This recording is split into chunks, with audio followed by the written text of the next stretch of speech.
What's going on YouTube, my sword buddies, my blade buddies? Uh, Small video tonight. I did a longer one, but I had a coughing fit from my allergies, from all that poison I've been spraying. It's a long story. Not for discussion tonight, but anyway. So the topic tonight is stropping. Like, why is it important? What does it do? And like, why should you do it? And why should knife manufacturers do it themselves? I'm going to answer these questions in a really quick video. I'll try to go as fast as I can. So, this is the cold steel Luzon, right? When I got it, it was shaved, but when you thumb it, it would kind of grab. It'd be kind of, kind of scratchy almost. That's the best way I can explain it. And so you're like, well, Seth, I sharpen my knives all the time. I don't strop. They're cut fine. Okay, well, what stropping does, despite what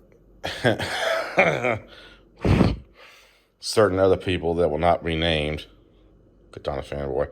Anyway, that's an old topic. We won't get into that one.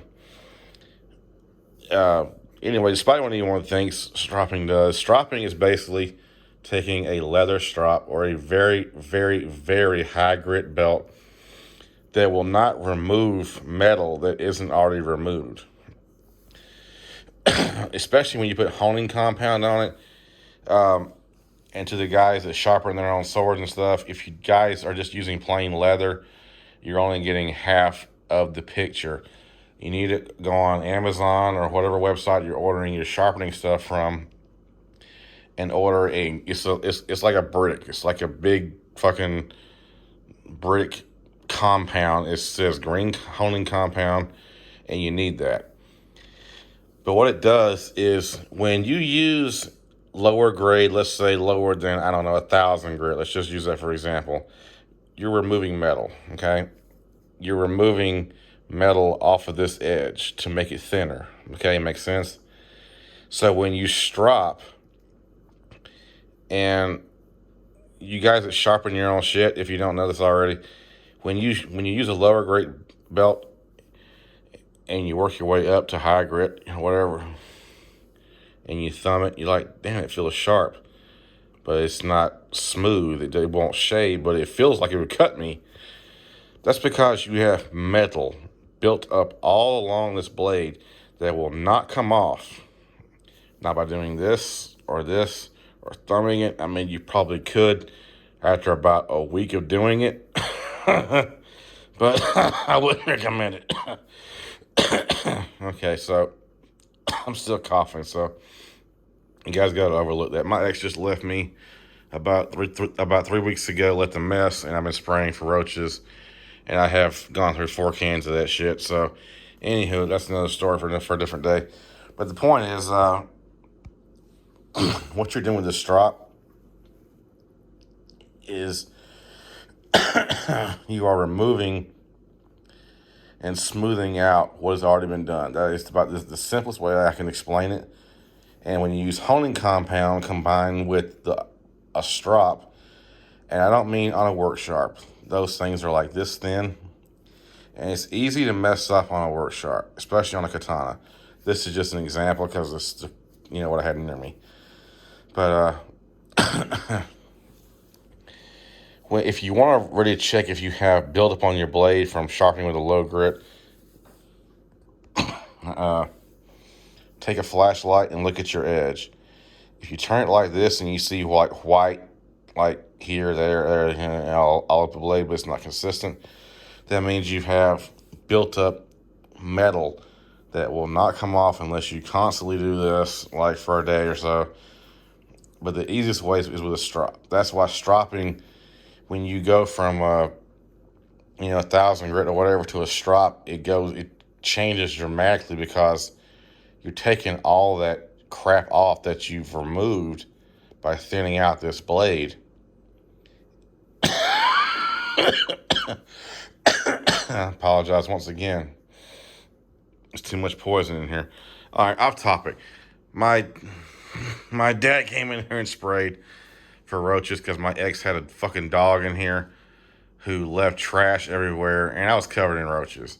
So I've gone through 4 cans of this shit after kicking her ass out. And he sprayed like industrial poison, so I'm having a hard time breathing in here. Anyway, back to the point of this video. So basically what you're doing is you're smoothing out what you've done, and you're removing anything that was, left over, like metal built up or whatever. That's why when you sharpen with a lower grit, you see like clumps of silver, like all up and down the edge, because you got metal, residual metal that you removed with the, with a sharpening belt or a stone or whatever, still there. And it doesn't come off easy, so you have to use a strop. And what the strop also does, it smooths it out. So, and you can be very, very liberal with the strop. Like if you are not good at sharpening and someone sharpens your knife or your sword, you can kind of get it like all over here. It's not going to hurt the edge because it's just taking what you don't need off, okay? If that makes any sense. Now, if you did it with a actual belt, it's going to fuck up your edge. But a strop, it's very hard to fuck up with a strop because it's just going to wrap around. It's a lot looser than an actual belt on a belt sander or even a work sharp. And it's going to make it, it's going to bring out the edge that you made already. And when I mentioned manufacturers, this came from the manufacturer, just like this. The only thing I did was strop it. The only thing they didn't do was remove the excess metal they did when they finally sharpened the finished product. And I'm telling you guys, stropping does not take long. 2 passes on each side, bam, bam, bam, bam. You're done. It doesn't take all night. It's not a very hard thing. So if any sword makers are out there, any, knife makers are watching this, take note, because your customers will appreciate this shit. If I actually got a knife, and it's been a couple of blades I've gotten in the last few years that I had to do absolutely nothing to, which I don't have anymore because of it's my ex, whatever, different story. But it makes it a lot easier to open it up and accept it into your weapon collection family. But when you got to work on it and do this and do that to get to how you want it, I mean, yeah, sometimes it's cool to have a project, but sometimes you just want to open up a box, have a knife, and have it just the way you want it. So I haven't heard back from the guy about my 6-inch Luzon, which is what I ordered. This is a 4-inch. I didn't get what I ordered, but I was like, fuck it, I'm going to take this and make it my own. And he can go eat a dick because he's not talking to me. So I like the knife. It's finally deploying pretty good. And not wanting to close, but that's my own fault for being on camera. I don't like liner locks. I prefer frame locks if I got to have that kind of lock. But just as an example, in the video I made earlier, which was long and I was coughing my head off the entire time, I restored like 3 knives. I restored my Spyderco Karambit Carahawk clone, and it took literally nothing. My mom found a CRKT James Williams knife that I gave her a couple of years ago. I was totally shocked. That'll be in a video coming up. And I was able to restore the Orella knife, which I was cutting something. I will get into that later, but the blade met metal and came across it. But to my surprise, a strop was all it needed to come back to razor sharp. I didn't have to go down in grits or anything to get it back. So that's why stropping is important. It is easy and is very crucial if you want a very sharp knife. And you don't have to use power equipment. You can get an old leather belt, hang it up somewhere, and just go up and down like the old barbers used to do. Stropping is very important. It removes a lot of stuff that you don't need, and it makes it the knife that you need, or the sword that you need to be. Still got green honing compound on it. But I will say, if you use a power sander, belt sander, whatever the hell you want to call it, get a block of green honing compound and turn the machine on, put the brick up against the belt, let it coat itself as it's, going down or whatever. And your sharpening experience will be a whole lot better.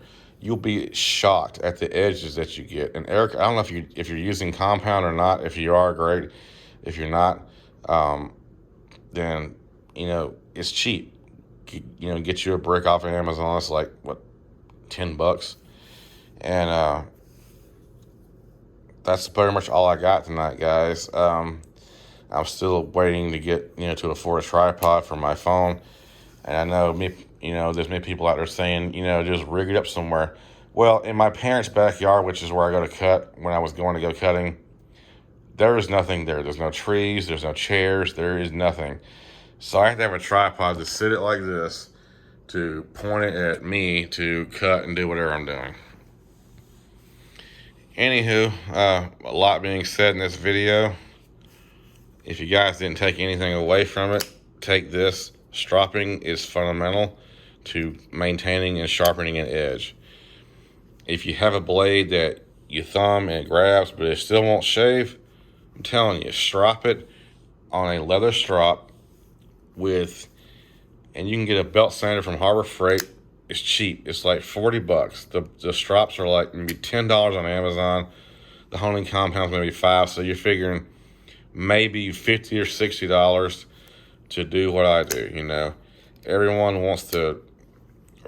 used to want to send me their stuff, and it's extremely easy, guys. It's very easy to do what I do.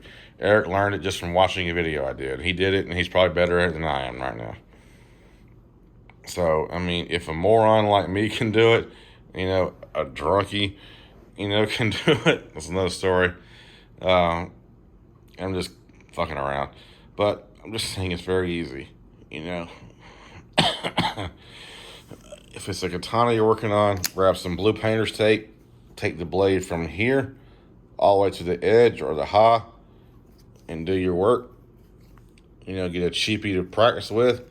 And I'm telling you, you'll be able to sharpen as good as I do, if not better. And with that being said, guys, you guys have a great night. Peace and say my name.